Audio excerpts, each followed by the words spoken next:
Greetings, boys and girls.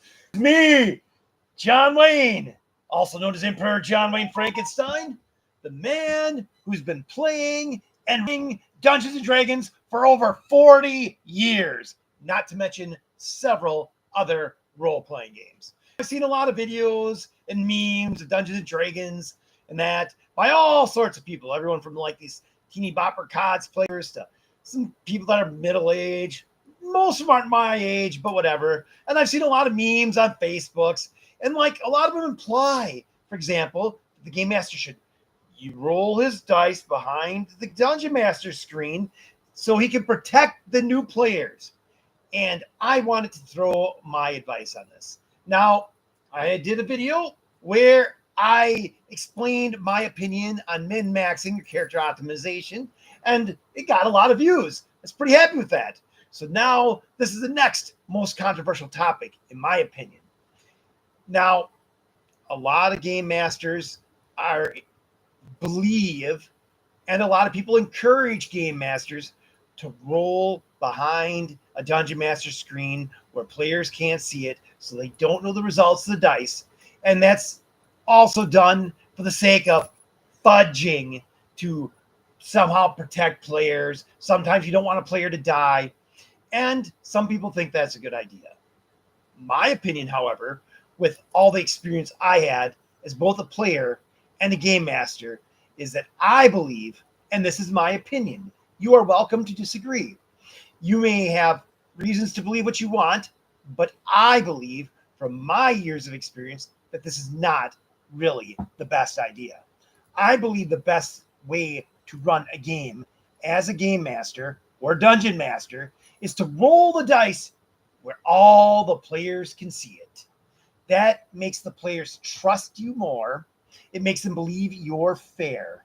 If you're rolling behind a screen, players will always wonder if you're being honest or you're lying. They'll think maybe you're fudging things. They may even think you're playing favorites. And you know what? You might even be playing favorites without realizing it. You know, maybe that guy who's a little stuck on his character, you don't want it to die, and people will begin to catch on. In fact, they'll even think that this is happening, even if it's not the case, if you're not doing it. And I got to tell you, I've learned that players respect you more when you roll the dice in front of them, let them see what happens, and occasionally a character dies. A lot of game masters don't want to kill a character. A lot of players put a lot of time in their characters and don't want them to die. But Dungeons & Dragons is a fantasy game where characters can come back from the dead. In other games, they usually can too. There's plenty of ways for that to happen. And there's nothing saying that you have to kill a player just because he gets beaten by the monsters. Quite often in a fantasy setting, the monsters might want to capture someone, maybe to cook them later, maybe to sell them, maybe like the old-fashioned medieval times, they'll want to take them, capture them, and hold them for ransom to get someone to pay them. There's plenty of reasons you can keep them alive, but that's not the point. The point is that I believe rolling the dice in front of the players, yes, you lose a little control. You don't get to save people. Sometimes the dice will do unexpected things and may even derail a campaign entirely. But the fact that the players trust you, that they feel that you're being honest, that they feel you're not playing favorites, and the fact that it is a game whose outcome is determined by random chance makes up for it. It makes it for a more rewarding situation. And when the players win, they feel more like they earned it, and they don't feel like you're nerfing it or holding back. I've seen it way too many times when, even when I was running a game or someone else is running it, certain players will say, oh, he's not going to kill any players. He never does. So they start to think that you are nerfing it. And like I said before, you can say you get real lucky on one player and you don't get another player, even if you're not fudging the numbers. That's not what people will think. So for those reasons, I honestly believe that you should roll the dice in front of the players and let them see the results and see that you're on par. Now, you don't have to tell them why you're rolling the dice when you roll them. And in that manner, well, you can have the dice go a certain way. But, you know, let me tell you an example that happened to me very recently in a campaign I was running. I was running a campaign, Vampire the Masquerade. The players were playing in Chicago. They were calling themselves the Fixers, and essentially they started out as a Camarilla team that fixes all the problems, the Sabbat, the Anarchs, etc. Their leader was an extremely charismatic venture that really wanted to be prince. Also had a fondness for diablerie, which was wrong, but I mean, wrong in the Camarilla, not necessarily wrong in the player. I mean, it's vampire. You're playing villains. You're playing bad guys. The point is, he was on his way to being prince. He was one step away. The team was doing great. They had the Anarchs against the ropes. They were ready to win. And then he decided that he was going to diablerize his sire, who happened to be Balor, a real nasty venture in Chicago. And he went. His girlfriend, an NPC, helped him arrange for it, pretending like she was going to betray him, so so Balor could diablerize him. Everything was set up. The whole party was ready. They went for it. They got him. He was ready to diablerize him. But then I rolled the dice to see, after he succeeded in the diablerie attempt, there's a final roll where they have to make a humanitarian check, and the person be diablerized makes a check to see if the diablerie is successful or not. And if you fail, you get possessed by the person who you diablerized, and they take complete control, and your soul is gone, suppressed. A sort of reverse diablerie, if you will. For those of you who don't know, diablerie is when a vampire sucks and eats a vampire to death and sucks out the last bit of their soul, trying to steal their power. Well, it should have been an easy roll for him. He should have been able to succeed. But he rolled the dice. Ballard rolled his. Ballard had half as many dice to roll. But he got a critical failure right in front of everyone. His character died instantly.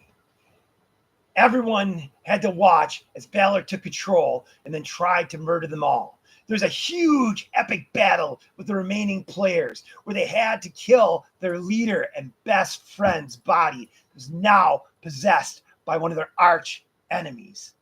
And sadly, he died. Now, the player didn't mind and made a new character, but the group as a whole, when this happened, they lost their face, they lost their leader, they lost the person that was directing them. But this character was a basic venture that hated Anarchs with a passion and had a plan to kill them all.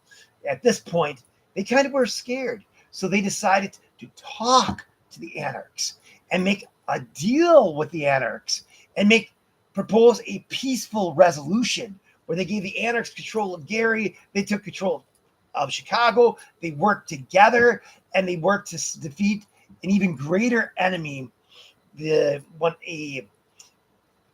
extremely ancient vampire that lived in Lake Winnebago that was coming to kill them all. And they succeeded. The campaign took a total different turn of events than what they initially planned. All because there was a dice roll that didn't happen the way it should have happened, the way we wanted it to happen. And I'll admit freely, when that happened, I kind of freaked out. I mean, I didn't show the players, I didn't let them know, but I knew it was going to derail the campaign completely. But they saw what happened, and I enforced it, and they were happy with it. The adventure continued. It became memorable. It became dramatic. It changed everything, and it changed the direction they went. And instead, they went for negotiating peace between the Camarilla and the Anarchs, making a truce that they were starting in Chicago that could possibly influence the rest of the nation and even the world. All because I didn't fudge the dice rolls. I didn't hide them. I let them go. And the dice decided that they wanted to work their own fate and magic. And that could happen in any games. And I could think of several other examples where things like that happen. But the point is, when you let the dice decide, you're playing the game. You're running the game. And the players respect you more and think you're honest. And sometimes chance happens. But that gives you an opportunity as a storyteller and a game master to make things go in a different unexpected way. And sometimes it's for the better. So that's my opinion. You may feel free to disagree if you like. But I strongly feel that the best thing to do as a game master when it comes to rolling the dice is to not hide them behind a dungeon master screen or a GM screen, and not to roll in secret, not to let the players not see what you want, but to roll them right in front of them, just like you have the players roll their dice in front of you. If you're going to make them roll in front of you, there's no reason why you shouldn't roll in front of them. And that's the nature of a game. It's a game of random chance, so you should let random chance be the factor. Now, if you're afraid of characters dying, that deals with the encounter levels that you create and player decision. But when it comes to the random chance, the mechanics, I feel you shouldn't fudge dice rolls. I feel you shouldn't hide them.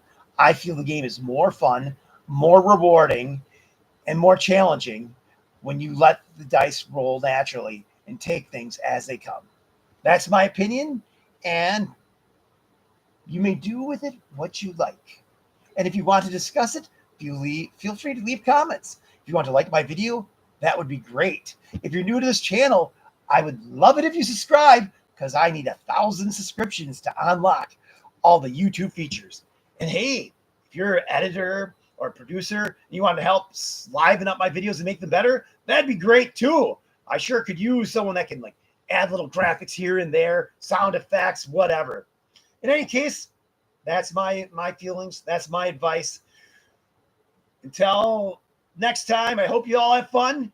Keep playing, keep enjoying the game. After all, life is but a game, and we are all but characters in our own dungeons, our own stories.